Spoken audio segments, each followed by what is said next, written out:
খাওয়াইতে চাই। আমার অনেক লোক আছে না যে গরুর দুধ একটু ঘন্টা লাগে খেতে চায় না, আর আপনি খরচ করলেন বেশি কিন্তু মানুষ কমপ্লেনও করলো, তাহলে তো সমস্যা। কাস্টমার হিসেবে কাস্টমারদের কাছে কি ইম্পর্টেন্ট জানেন?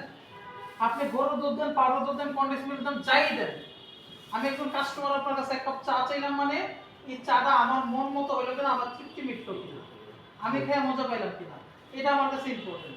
আপনি কোন কোম্পানির পাউডার দুধ দিলেন, এটা কোন ডেনিশ কোম্পানি না গোয়ালিনের কন্ডেন্স মিল্ক দিলেন না স্টারশিপের দিলেন, এটা আমার কাছে দেওয়ার বিষয়। আমার কাছে দেওয়ার বিষয় হচ্ছে আমি আপনাদের একটা চার জন্য যে 10-20 টাকা দিচ্ছি, এই চাটা মানসম্মত বা কোয়ালিটি ফুল হইলো কিনা, আমার কাছে মজা লাগবে কিনা, আমার টাকাটা আমি সঠিক জায়গায় ব্যয় করলাম কিনা, এটা ইম্পর্টেন্ট না? কখনো কি কোনো জায়গায় চা খেতে গিয়ে জিজ্ঞেস করতেন যে কেউ কোন দুধ দিয়ে বানাইছো বা কোন কোম্পানির দুধ ইউজ করো? কখনো কিন্তু আমরা জিজ্ঞেস করি না। জিজ্ঞেস করি কি জিনিসটা মজা হইলে আমরা আবার দ্বিতীয়বারে দোকানে যাই, আর মজা না হইলে কি করি, পরিচিত দ্বারা আমরা বলে দিই দোকানে যাওয়ার দরকার নেই। একবার ভালো হইলে ঠিকই পরিচিতদের আমরা প্রথম কাজটা হচ্ছে 5-7 মিনিট 10 মিনিট যাই গেল দুধটাকে ফুটাই নাও। দুধটা যখন ফুটে যাবে তারপরের কাজটা হচ্ছে কি, এই যে আমাদের যে মিশ্রণটা আছে, যে সিক্রেট যে মশলাটা আছে, এই মশলাটা আমরা জাস্ট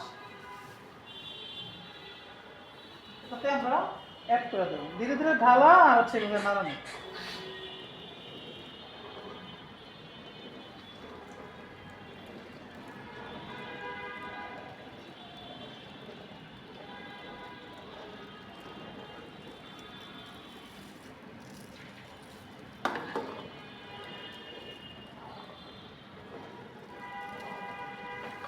কেমন লাগতেছে?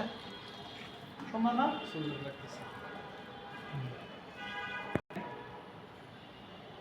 আবার একবার দেখেন, একটা কাজকে যত সহজ করা যায়, আপনাদেরকে যত সহজভাবে শেখানো যায়, এটা হচ্ছে আমাদের প্রাপ্তি। যেমন একটা চা বানাবেন, একটা চা তো আমাদের ঘরের মা খালা সবাই বানাইতে পারে, মানে সবাই জানে যে একটু গরম পানির মধ্যে একটু পাতে ছেড়ে দিলে রং চা, চিনি দুটো তেজপাতা দুটো লবঙ্গ চাইলে দিতে পারে, সাথে একটু দারচিনি এলাচি গরম মশলা দিয়ে ফ্লেভার হবে। আবার একটা লিগারের মধ্যে একটু কন্ডেন্স মিল্ক দেন, পাউডার দুধ দেন, যাই দেন, দেবে দুধ চা।